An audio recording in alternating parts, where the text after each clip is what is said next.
إنما يخشى الله من عباده العلماء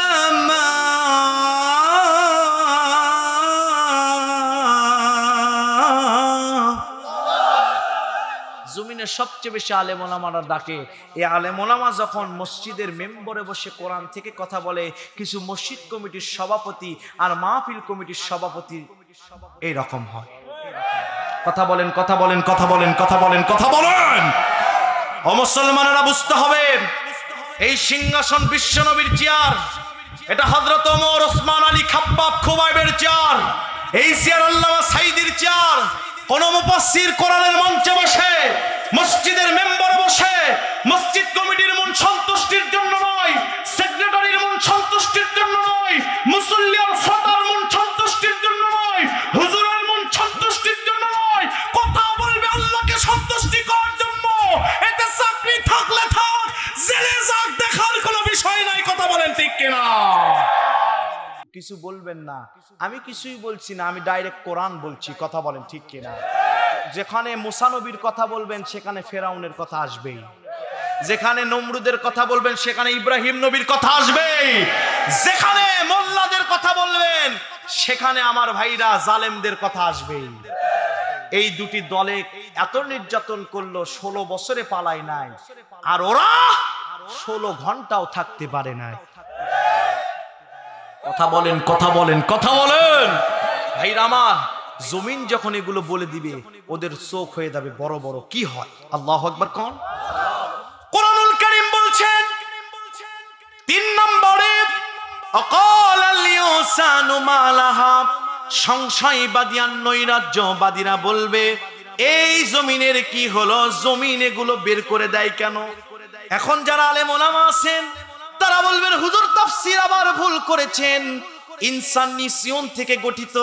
আল্লাহ নিজে বলছেন মানুষেরা বলবে পৃথিবীর কি হলো, আর আপনি বলছেন সংশয়বাদী আর নৈরাজ্যবাদীরা বলবে প্যাঁচ আছে না নাই।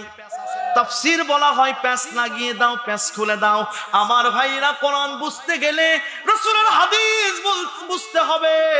আর বিশ্ব নবীজি বলেছেন মুসলিম শরীফের হাদিসের ভিতরে, লা তাকুমুস সাআতু হাত্তা ইউকালা ফিল আরদি আল্লাহ আল্লাহ। নবীজি বলেছেন ওই দিন পর্যন্ত এই জমিনে কিয়ামত হবে না যতদিন পর্যন্ত এই জমিনে একজন মানুষ আল্লাহ আল্লাহ ডাকনেওয়ালা লোক থাকবে। বলেন তো এই জমিনে আল্লাহকে ডাকে কারা বেশি? না না না না না, মস্তিষ্ক দিতে হবে যুবকের। আল্লাহকে ডাকে আলেম ওলামারা বেশি। কথা বলেন ঠিক কিনা? আমি যদি কোরআন থেকে দলিল দিই আপনারা আল্লাহু আকবার বলতে পারবেন না? পারবেন না? বিসমিল্লাহির রহমানির রহিম। ইন্নামা ইয়াখশাল্লাহা মিন ইবাদিহিল উলামা।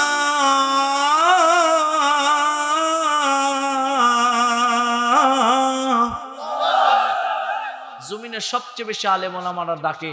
এই আলেম ওলামা যখন মসজিদের মেম্বরে বসে কোরআন থেকে কথা বলে, কিছু মসজিদ কমিটির সভাপতি আর মাহফিল কমিটির সভাপতি এই রকম হয়।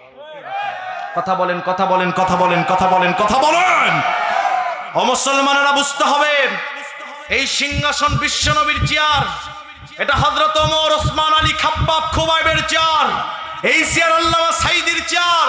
কোন মুফাসসির কোরআনের মঞ্চে বসে, মসজিদের মেম্বারে বসে মসজিদ কমিটির মন সন্তুষ্টির জন্য নয়, সেক্রেটারির মন সন্তুষ্টির জন্য নয়, মুসল্লি আর ফাতার মন সন্তুষ্টির জন্য নয়, হুজুরের মন সন্তুষ্টির জন্য নয়, কথা বলবে আল্লাহকে সন্তুষ্টি করার জন্য। এতে চাকরি থাকলে থাক, জেলে যাক, দেখার কোনো বিষয় নাই। কথা বলেন ঠিক কিনা?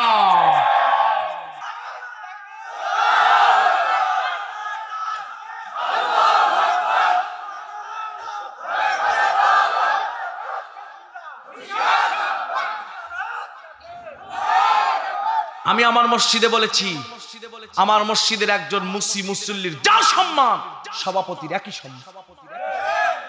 কারণ এই চেয়ারের নেতা ইমাম, ইমাম কারো গোলামি করে না। মাসলা শুনেন, ফতোয়া স্বামী থেকে বলছি, কোন মুসল্লি যদি শরীয়ত বিরোধী অপরাধ ছাড়া ইমামের নামে দুর্নাম করে চার দোকানে, যদি ইমামের গীবত গায়, জোরে গেলে কয় কাপ দাওয়াত আছে, আসতে গেলে কয় কপ্তায় খাওয়া খেছে, এইরকম যদি গীবত গায়, ওই ইমামের পিছনে সমস্ত মুসল্লির নামাজ হবে, শুধু ওই মুসল্লির নামাজ হবে না। কত সোজা না? তাফসিরে কাশফ থেকে বলছি, কোন ইমাম সাহেব যদি কিয়ামতের দিন একটা ফেরেশতাকে বলে এটা আমার মুসল্লি ছিল, ছেড়ে দে, ফেরেশতার পা থেকে মাথা পর্যন্ত থরথর করে কেঁপে উঠবে, ইমামের কথা শুনে ছেড়ে দিতে বাধ্য হয়ে যায়। আমি টান দিব এই ইমামের সম্মান যে আল্লাহ আকাশচুম্বী করেছে, কোরআন ছাড়া কি কথা হবে?